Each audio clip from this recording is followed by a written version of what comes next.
Hi, everybody, and welcome back to another episode of For the Love of Marketing. I'm really excited to have Michelle Carvill with me today. Michelle is a fellow author, has written a fantastic book on sustainable marketing and is very heavily in that field. Also running a podcast, Can Marketing Save the Planet? Lots going on there. I know there's a dedicated website to that, canmarketingsave-the-planet.com. Some great stuff going on in this space. It's a hugely topical area. So I thought it'd be great to have you on, Michelle, and we can have a chat around what is it, right? Because sustainable is a word that gets thrown around so much these days, around the world in general, and also within marketing. And everyone, I think, wants to do their part, but how do you do it? Where do you start? What do you do? So should we start at the beginning and just ask you, what is sustainable marketing? Yeah, great question. What is marketing is a great question. So, what is sustainable marketing even takes it to another level, doesn't it? Because there's a whole load of confusion around what is sustainability. But the way we positioned it and the way we continue to position it is that marketing ideally, traditionally should fundamentally be around brand and values and purpose. It should be around the strategic endeavor of the business, driving strategic endeavor and informing strategic endeavor. And of course, it's also about the communication side of things. And I think for many people and many marketers, particularly, I suppose, as the onslaught of digital has come in and taken over what marketing is about, is that marketing has become very disconnected, very disjointed.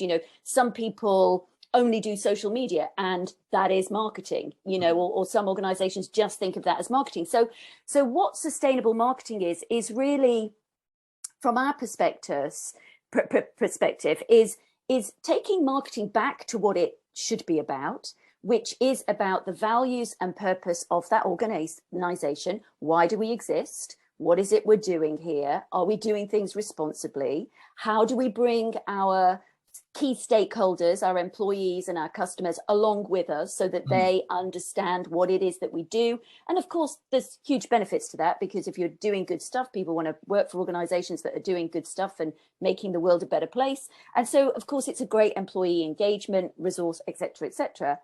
And then, of course, marketers have always played and had this important role. They almost sit, I position them as almost like this lens that sits between the inside world of the organization and the outside world of the people and the landscape that they serve. And the marketers kind of straddle both parts there, because not only do they have to understand how the business operates, what the products and services are that they are marketing, that they are bringing and moving out into the world, but they also need to understand what's going on in that outside world, what's going on in the landscape that they operate in with regards to what that landscape looks like, what competitive activity looks like, but also what is the sentiment and what is the desires and needs and wants and pain points of the people that they are providing these products and services for. So they sit between the two. They kind of really have to understand the inside of the organization so they can share those values out to meet the audiences where they are at, so that people can actually share their brand values.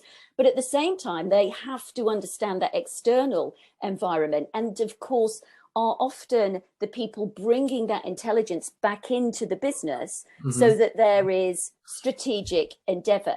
Now, when I was trained in marketing back in the 90s, that was marketing. That was how marketing is. It is a strategic endeavor. So sustainable marketing, we've kind of put a stake in the ground and said, you're not going to be able to enable and mobilize sustainability across an organization, across the value chain, and communicate this in an authentic and transparent way, and make sure that all of your employees and everybody's clear with what it is that you're doing, making sure that you are clearly understanding the needs of your audiences, their sentiment around sustainability and climate and all of those aspects, without really being marketing focused, strategically marketing focused, where we focus on those brand values, that strategic intent and communication. So that is how we position sustainable marketing. That is it. And of course, that leads to enormous kind of potentially system change within an organization, certainly some different KPIs and performance metrics for the marketers within that organization. But of course, we can't just keep doing what we're doing on this trajectory of sell anything at any cost without even thinking about it, you know. And of course, we can't just add it on as a campaign, sustainability as a campaign, because if it really is just something that you are campaigning about and it doesn't sit within the heart of brand and value and strategy, and it's not resourced for and it's not budgeted for, and it's just something like, oh crikey, we need to be doing something around this, then it comes out as greenwashing, purpose washing. And so really you've got to bring it back into the heart of the business so that it is something that steers and directs everything that you do as an organization. It's not something that just sits in the comms piece. It's got to be about the brand, the values, your strategic intent, and then how you can communicate that should just naturally cascade out of everything that you are doing. Yeah, it has to be at the heart of your organization, right? It really does. To me, it's quite similar to the digital transformation journeys that I've seen organizations go through and I've been part of for the last probably, I guess, 10 or 15 years.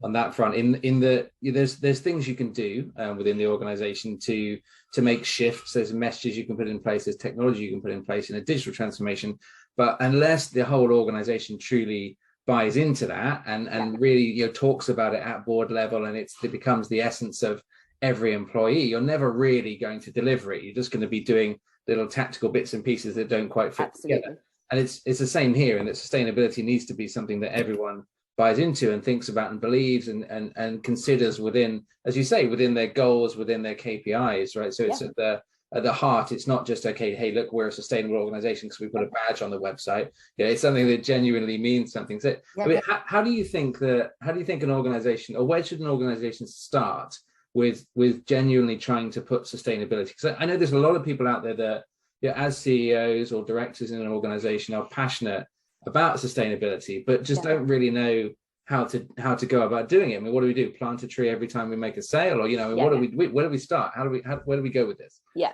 well, this is where the complexity comes in, really. I'm not saying that not any of it isn't complex, but it's all doable, and it's things that we have to do, and we are in this transition, and we do need to change. So there are two kind of strands to that. There is this, you know, that there are some organizations that are already making incredible strides towards reducing their carbon impact.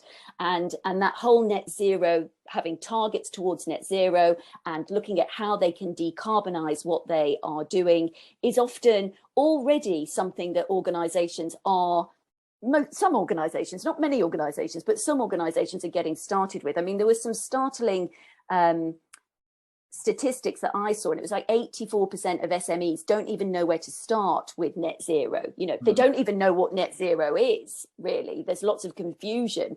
And so I think the first thing that people have to start with is getting educated, and hence why we wrote the book, hence why we're continuing to have conversations, and hence why we're continuously learning all the time. But really get educated, because what happened when Gemma and I were writing sustainable marketing is that you see things that you can't unsee, and you learn things that you just think, I did not know that. And therefore that galvanizes you to want to learn more. And also, as marketers, it really helps us to think about how we can be using our skills, our creativity, and our influence to actually shift some of these and accelerate some of these aspects that need to happen. So I would say the first thing you have to do is get really educated, whether that is informally, having some training. I mean, we've developed training courses with the Chartered Institute of Marketing. There are many other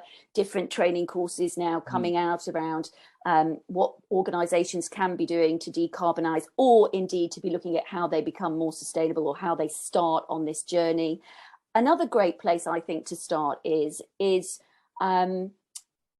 understanding your numbers, knowing where you are. You know, what is our impact right now? And again, there are lots of Adam Bastock from Small 99 is doing some phenomenal work with regards to helping SMEs understand that, because there isn't much really support coming anywhere else. And but there are, of course, lots of different calculators.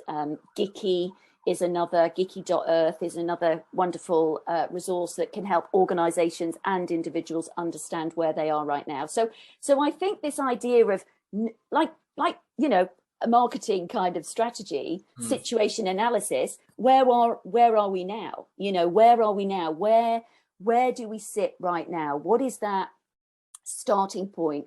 What is happening in our supply chain? Do we even know, you know, how carbon efficient our suppliers are? What is happening within our energy? You know, are we transitioning? Are we looking at renewables? What is happening about the impact of the facilities that we use to deliver the products and services? So I think understanding, doing that groundwork, understanding where you are right now, from a carbon impact perspective is a great starting point, but then broadening that out to understand, how are we as a business? You know, do we have a purpose that sits on a wall somewhere that actually doesn't mean anything to anybody? And that we put out a report every year, but actually we don't speak to our employees, we don't speak to our customers. We've not really done any had any conversations or done any research into how our audiences are actually feeling about the landscape and indeed the role we play. So I would say start, you know, from a technical perspective, understand the kind of science bit, you know, where are we from a carbon impact perspective, so that you know what you can do moving forward. I would say get your employees involved, start talking to them about how they feel around what is going on around climate change, climate action, how they feel about your purpose, and what ideas they have about how you could be changing things to become more responsible in the way that you operate. Now, of course, there's going to be some industries where that's going to be fossil fuel industries. You know, there's going to be some challenges in some of those areas, but it is an important aspect for organizations to be thinking about, because the consciousness, and there's so much research now out there saying that employees are looking for their employers to be supportive around sustainability, to be more responsible, and they are willing to move to organizations, then take pay cuts if they feel that they are doing better for the planet and people. So I think, you know, we've come to this kind of crossroads. It's almost like it feels like we're at a tipping point where everybody's kind of had enough of the way things have been, and nobody's really getting served very well by those systems. I mean, we're in this cost of living crisis. We're all worried about what the winter's going to bring. That's just here, you know, in the kind of wealthy West. And of course, we're seeing the devastation of climate change. So the general awareness piece is shifting. I think when it starts to bite us, we start to think, whoa, hang on a minute, those hot summers, I don't want any more of those. And of course, from an employee perspective, from a productivity perspective, that's not positive. And we know we've got already a lot of disengaged employees in the workplace. That's been around for a long time. So organizations can utilize focusing on how they can mobilize sustainability and how they can be becoming more responsible and how they can be supporting planet and people as well as profits, which engages employees. It sends a great message out to the rising consciousness of the consumer, because they're starting to make choices about where they buy from, or who they respect and who they want to partner with and who has their shared values. So I think, you know, to answer that question, if you haven't got started, get started, because it's serious. Do the research, read up, speak to your employees, speak to your customers, and just and speak to your investors. You know, speak to whoever, if that's the case, that, you know, they will certainly have some things to say about what they expect about sustainability and disclosure around how well you're doing around carbon, your carbon impact, etc. So if you're not doing those things already, some of them are probably likely to be enforced upon businesses as we move forward and excuse the pun, but this whole thing heats up. Mm-hmm. And of course, you're at an advantage if you get started with those things now. Yeah. Now, that's not the first time you've used that heats up pun, is it? I bet. No, probably not. First time I've probably thought about it. Yeah. So one more question for me, because this is an absolute masterclass, Michelle. I love it. It's fantastic. You mentioned greenwashing earlier, and that for me is something that especially the larger the organization, the more likely they are to greenwash, in my experience, right? Now, I think it's a hard line to walk, right? I think organizations often want to be doing as much as they can for sustainability. Yeah. They either struggle to do it because they've got to go through a whole bunch of approvals and process internally, or they just, the other end of the scale, they just don't have the time and resource to be worrying about sustainability when they've just got to try and make enough money and carry on as a business. So it can be a challenge, and it can be one thing that gets put to the side despite best intentions. And I think that's obviously been one of the challenges and why we are where we are in the world right now. But if you've got the best intentions, you're trying to do a little bit, but you're maybe not doing as much as you should be, but you still desperately want to talk about that, because that is a core value to your business, even though you're struggling to do the work. Where's the line? How much should people communicate this, and how do they make sure that they're authentically saying what they're doing, and they can stand behind it? Yeah, I mean, it's, as much as we have greenwashing, there's also green hushing, where, as you say, people are doing good stuff, but they're terrified to talk about it because they're not perfect. And therefore, if somebody was to scrutinize other areas of their operation where they haven't quite got to making some transitions or changes yet, it could all look a little bit disjointed. Yeah. So really the way to do that is only talk about what it is that you're actually doing, the action intention gap. Don't talk about your action. Don't talk about your intentions in 20 years time. We intend to do this, there's a big so what factor about that. But talk about the things that you have actually done, and be really transparent about what's coming in the future. We're not there yet. We're not perfect, but these are the things that we're planning on. But we're not going to talk about those because we haven't done them yet, but we are going to talk about these because we can substantiate this. We have the evidence, we have the feedback loop, this is what we are doing. And I think that, there's two challenges with that. And it's a bit of tension because people don't want to talk about just what they're doing. They want to talk about, but we've got this great plan in place. And I think that it's fine to talk about what that timeline looks like, as long as then you're going to really be transparent and accountable about what it is you're putting out there. I think if you put something out there and then all of the time, we missed that, or we didn't get round to that, or we didn't, I suppose it's, what's the point of you doing that? Who is that for? Is that to keep you accountable?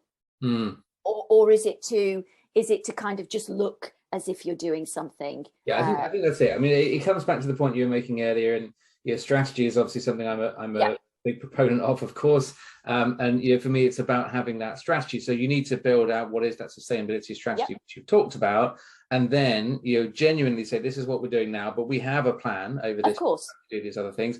And I think it's really important, that point you make around transparency, because I think these days the power is really with the consumer, and they can see through organizations that are not telling the truth. It becomes very apparent very quickly.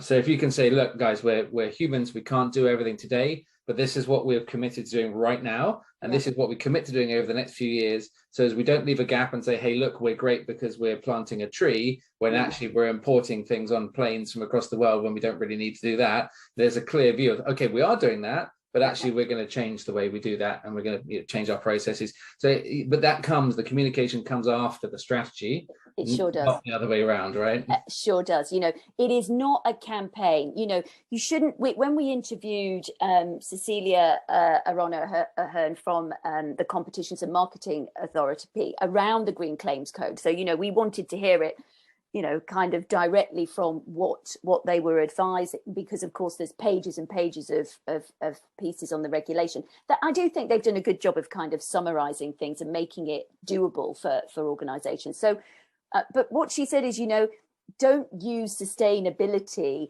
as a campaign. That is not the driver.